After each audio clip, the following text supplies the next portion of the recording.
What do you think about that? What is it politically that Ruto and Gachagua? In fact, Matiangi was never spoken of by name. Yeah. But he appears to know that he's the only fat politician in the country that anybody can appeal. Did you know that he was never? He was never? He was never mentioned by name, but no one was mentioned by name. Nobody was mentioned by name. No. Even Eugene Wamalwa was not mentioned by name. Okay. But I think we all know the histories of these particular politicians. Yeah. So when you talk about someone who deprived the siblings of the brother land, we know who it is. Okay. When you talk about who's the fattest in the other camp, we know who it is. When you talk about someone who has been alleged to kill the baby mama, we know who it is. Okay, this guy was going on. I want to finish that part of the statement. Yeah. Yeah. First of all, I think as a statement, and even just as a Kenyan, it is one of the lowest we can actually sink as a country in terms of our debate on leadership and governance. But again, on the same issue, I also argue that Matiangi was not mentioned by name. The others were described in a manner that makes it closer for us to associate. Because when you look at Eugene Wamalwa, it was said kuna yule wa hapa Kitale. Okay. And then when you look at Wamunyoro, it was said that kuna yule aliwa wale watoto pale Nyeri. Okay? But when it came to the aspect of fatness and air pollution, there was no description. But I think the owner owned it up too quickly, and the puzzle got unraveled too fast by himself. Because I don't think, I thought it would be something that would start arguing about who it is, but he came out himself very fast. The only thing that I look at is, you see, again, the nature of our politics is very segmented. Because we have kept having this type of politics for the last over 2 years. Yeah. Where every other day we have people who are rising up, Rigathi Gachagua and the team, insulting the president, demeaning the office of the president. And not just them, it went all the way even to the common mwananchi. And all this time, nobody was actually feeling like it's a very major thing to do. I think as a person and as a politician, sometimes we have to remember that the president is a politician first. Before we even talk about head of state and saying about everything else, we have to remember that the president is a politician. And he is the only politician that we have in Kenya who, from the day he entered politics to today, he has never lost elections. So he understands political language. And so for a moment, he chose to become the politician that he is and come very low so that we can debate this thing at a political front, political confrontation, where, you know, in political science, we say that the best strategy in politics is the obvious strategy. Okay. And so that would ultimately be the obvious strategy, that if they must hit at this, then we must also hit at them, so that then we create an equilibrium. But my problem now is with the outcry, Jagero. I saw civil society with my friend Mukwanja now coming up, and now they now know what the country should look like.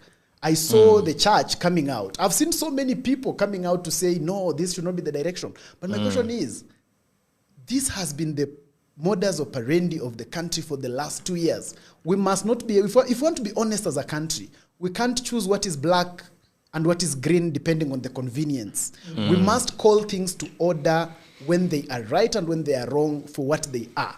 Because the problem is, we can't wait until, when someone is calling the president all those names, when these people are talking to the president the way they are talking to him, no one is saying that's unpresidential. Even us on this show, many of times, we have argued with the Joachim here, but we have modesty even when we are coming to addressing leaders. We talk about the president in a certain manner. But when people degenerate and you want to address the president in any manner, you want to talk about him like he's just any other riffraff, you don't expect that now he is the only one who should handle everyone, a view presidentially. It is our sole responsibility, all of us as a country, to respect offices and office holders. It is just the bare minimum that we can do. Even if we disagree with people, even if we disagree with the leaders, I have a lot of disagreement with many leaders, but don't come on the show and call them names, so that we stick to the issues around the conversation. Let us stick to the issues. But the civil society people and all those, and the church and everyone else, it is very great double standard. Why so is the sudden burst of energy and anger from the president? Why do you think? Because he's been, is it it a case of I have been silent for too long? I think so. I think part of it is actually the case of, hey, guys, I have been silent for the last 2 years or so, or even more.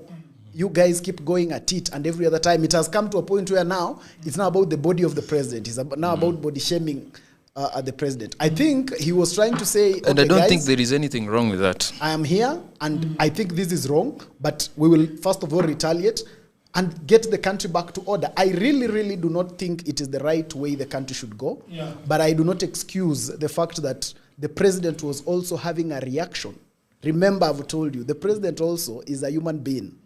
There are things you say about people, they will feel it. Yeah. You see the way my brother has run away from the title of TikTok lawyer very fast because he's a human being. And as a human being, he has to react to some kind of... You know, I don't think TikTok... I want to measure the temperature of the country today. You say something interesting that you don't think that there is something wrong with calling body shaming the president. Why do you think so? You know, first of all, it is misadvised, as Mundalo is putting it, to put the demeanor and the obligations of a president in the same height as people who are in the opposition. Okay. You cannot say that now people in the opposition are talking about the president's nose. The president should also come back and talk about other people's noses and stomachs. There is a certain different responsibility and demeanor that we hold these two different leaders. And can you explain a little bit on that? It is not even an issue of the responsibility of law, but it is also just an issue of, you know, according to how we are psychologically supposed to act or behave in front of your citizens. Because we understand what the presidency means. The presidency is not just like any other seat. It is not an MP seat. It is a seat of national unity and a representation of the entire country. So when you have the president going on to a rally and he's talking about how other people have been involved with women, how they have managed to kill people, or maybe talk about certain demeaning things such as the weight of another individual, that is totally unprecedented. And yes, Mundalo. Yeah, I just wanted to know whereas I wanted to just understand so that I don't interfere with this trail of thought. Yeah. My concern would just be that as we hold the office of the president at a very high level, that my friend puts it, which I totally agree, is it just about what he says that is at high level or how we also treat him? Yeah. Because it cannot just be about when he says something, then he is at high level. Yeah. But how do we treat him? Do we treat him and that office at the high level that we expect? Yeah. Because I think it's two-way. You know, Jagero, you know, it can be one side. Yes. Well, the president of the country is the president of the country. Yeah. He is the father of the nation. A representation of the nation. But Gachagua has been the father of the mountain. If you want that is more political. And if anything, all those people are seeking to be president. We cannot degenerate to that level. Okay, let's give it to the gentleman who was not to be speaking. We cannot do I think it would be prudent for him to finish. Why can't you are a member of Safina Party? I'm not a member of Safina Party. I'm only contracted by Safina for legal issues. Oh, great! But just a minute. You are the lawyer speaking. At least they have I want to give Joachim a chance to speak, but also shortly. Mundalo talks so much about respect. But why is it that the respect has dwindled so much for the state office and the president itself? It is because the presidency has failed to gain respect from the people itself. That is the reason why people are talking about the president in this kind of manner. So how? Because you see, Jagero, it is one thing to speak English. It's another thing to make sense.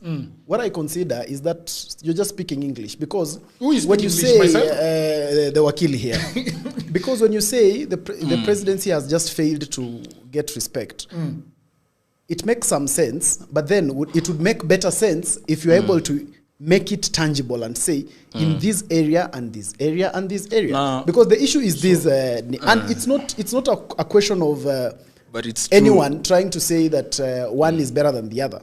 But my argument is that if the office of the president has to be respected and it's a high office that we all agree on, then it's not just about what the president says. It is also about how we treat the office of the president. You see, we have a modus operandi. The office of the president It's not a gift to us. We Can have we allow him to now speak? You see, people are speaking as if we have to go to the office of the president as an altar of reverence. That's not the case here, because respect is not a pizza that you order and demand it to be delivered. Respect is earned out of actions, how you conduct yourself. Absolutely. If you work in an office and you realize that the cleaners do not respect you, then you have to check how you use the toilets, because they are the cleaners. They know how you use it. If they are struggling to respect you, it's out of your conduct. If the president is struggling to get respect from the people, then it's all about him and not any other person. And you know the problem on respect, Mundalo wants to play blind, that the president has not lost respect from the people due to certain and specific reasons. But I didn't say that. I didn't say that. Honestly, I didn't say that. He wants me to come out and say he wants me to come out and say that the president killed 300 Gen Zs. He wants me to come out and say the president has been involved in one of the biggest plunders that we've ever seen by a president. He wants me to come out and say that the president is grabbing the huge tract of lands that we've been having through this selling of state corporations through the agenda of privatization. He wants me to talk about those specific things. I want you to do that. So that we can say that, okay, now he has lost respect. So can I interject now, Jagero? Before when you say come the in president, and because you defend see, the just a minute. It's not a question, and I've always argued that it's not a question of defense and us versus them. It's a question of let's be practical and real. When you come out and say the president killed people, is that a fair statement? It's politically correct. He is a lawyer. He is at the best place to tell us that can that even prove in. Can you actually say the president was on the street, the president killed anybody? He is talking about a constitution that we ourselves gave us. And as a lawyer, I suspect that he should be aware. Though I also understand that he's a student lawyer. So some of these things might be units he has not gotten. No, I'm also the fact is that. I'm also an activist, so I cannot be an apologist. I didn't interject him. Yes. I didn't interject him. The fact is that we gave ourselves a constitution. And when we have a problem with certain elements of life as Kenyans, we must ask ourselves, how do we solve them using our constitution? Our constitution says that we have an independent office of the Inspector General. So the people who are in charge of the police is the Inspector General. So in the event that something has happened around that, then we must point in the right direction. But coming on a show and saying that the president killed anybody, for me, it is populist. It can win you some likes on TikTok, but it's not a fact. When you say that the president has grabbed land, I think that's what you've said. The question is which land, which number, so that we know. So that me and you, Jagero, and him as a lawyer can wake up tomorrow and go and make a report to the DCI and say that this land has been stolen. But you see, Jagero, I've always argued that opposing things makes you look intelligent, but it does not necessarily make you intelligent. We cannot move the country forward through activism and populism. What the two of my brothers know way to do in finishing is that, because the things he is talking about, that he's saying the president has respect for this and this. Remember, since our independence up to today, most of the things that he talks about, all presidents have been accused of. But did we degenerate to now disrespect the offices of the president? It is about fact. But when you want to base your argument on things that make you popular, which I'm not very good at, then you sound like that. Okay. But can he actually prove? I give him the opportunity to table evidence of the things that he has talked about. This is not a court of law, so stop talking.